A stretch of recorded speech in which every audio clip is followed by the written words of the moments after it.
Remember, you don't need to be famous to be heard. Sometimes the strongest voice is the quiet one that speaks the truth. Our Filipino voice matter because it's curious our identity, our strengths, and our dreams. Every idea has the power to inspire change. So, wherever you go, whatever you do, never be afraid to speak. Not to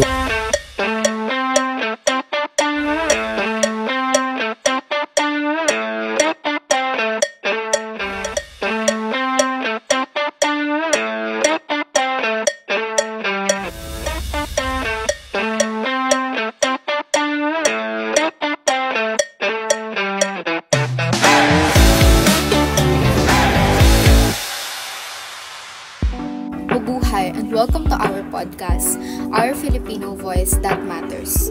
Today, we're exploring one powerful truth. Every Filipino has a voice and that voice matters. Sometimes you wonder, do people even listen? Does my opinion count? But the answer is yes. Because when Filipinos speak, whether in the streets, online, in school, or at home, we tell stories that shape our nation. So join us as we hear different voices, different experiences, and one strong message. Your voice, our voice, makes the Philippines stronger.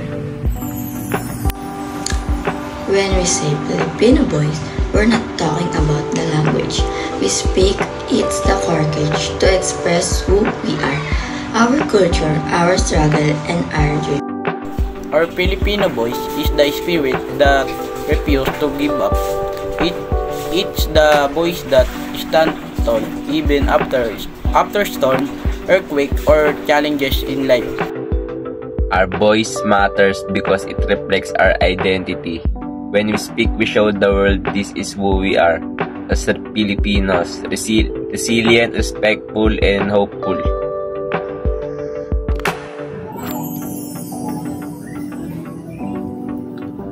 Our voice also matter because it helps us fight for what's right.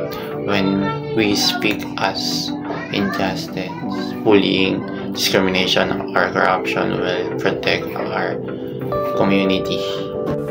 And when we share our ideas, whether inside the classroom or in public, we help share the future of our society.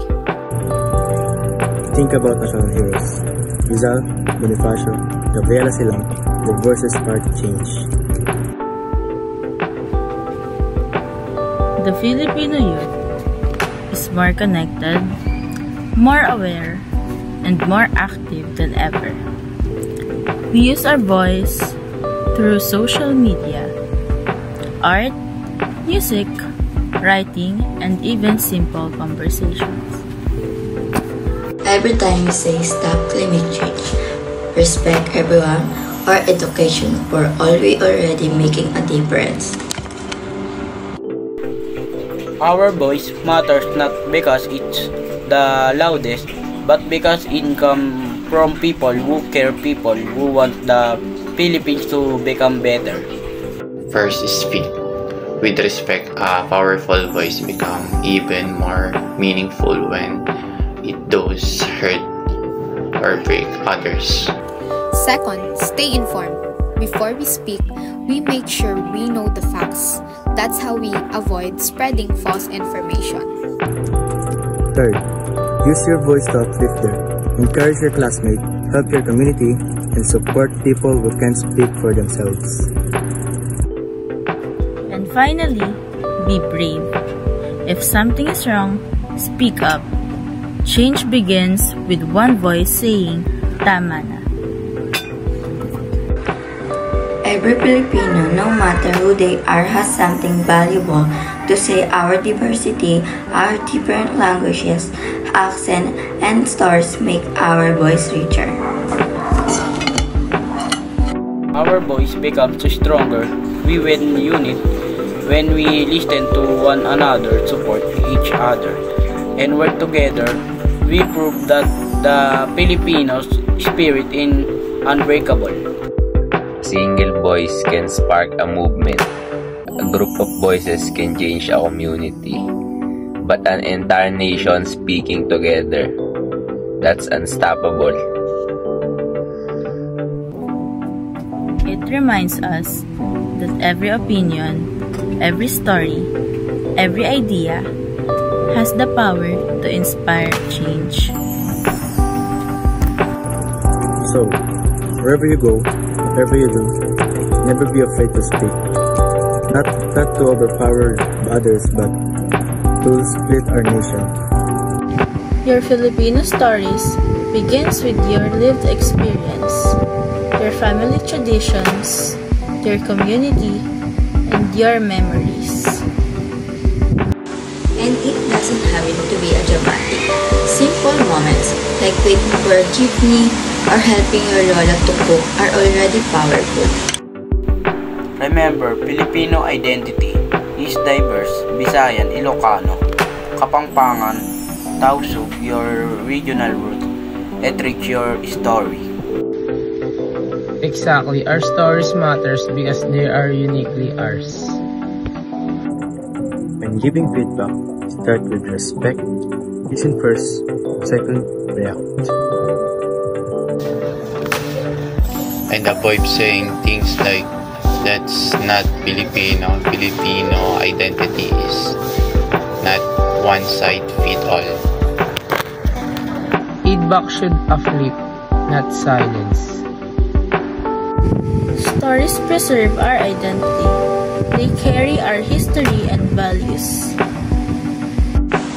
We share to connect stories, remind us we're not alone. And they ignite change, especially stories about migration, climate, and community struggles. Stories shape our understanding of ourselves and each other. Being informed means checking sources and understanding context. As creators, our content affects others. We should empower, not mislead. Form opinions, keep conversation respectful and responsible. Start with a clear message for our podcast. It's Filipino Story Matter. At theater and behind the scenes shot, they make audience and part of the journey. A successful campaign is authentic, interactive, and community-driven. Maraming salamat for joining us in our Filipino Stories, Voices That Matter. Keep sharing, keep listening, and keep celebrating the stories that make us who we are.